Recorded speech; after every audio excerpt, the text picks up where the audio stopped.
Hello నమస్తే, surprise కిచెన్కి స్వాగతం. ఈరోజు మనం దొండకాయ ఫ్రై చేసుకుందాము. ఇది అందరూ చేసుకునేదేనండి, కానీ మేము వెల్లుల్లి కారం వేసి చేస్తాము. ఫస్ట్ ఒక పాత్ర పెట్టుకుని తగినంత ఆయిల్ వేసుకుని, ఆయిల్ వేడెక్కగానే పోపు దినుసులు వేసుకోవాలి. పోపు దినుసులు వేయించుకుని అందులోనే కరివేపాకు తగినంత వేసుకుని మనం దొండకాయలు రౌండ్గా కట్ చేసుకుని వేసుకోవాలి.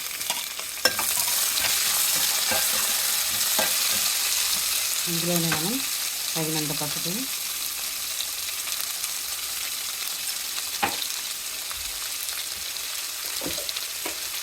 సాల్ట్ వేసుకోవాలి. సాల్ట్ కొంచెం వేసుకోవాలండి, మనం మళ్ళీ కారంలో వేస్తాము, దాన్ని బట్టి చూసి వేసుకోవాలి.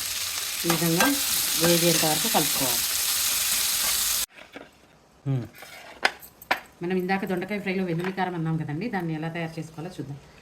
కొంచెం కొబ్బరి తీసుకుని, అలాగే పుట్నాలు, కొంచెం సాల్ట్, తగినంత కారం బదులు ఎండుమిర్చి కూడా వేసుకోవచ్చండి. నేను కారం వేస్తున్నాను.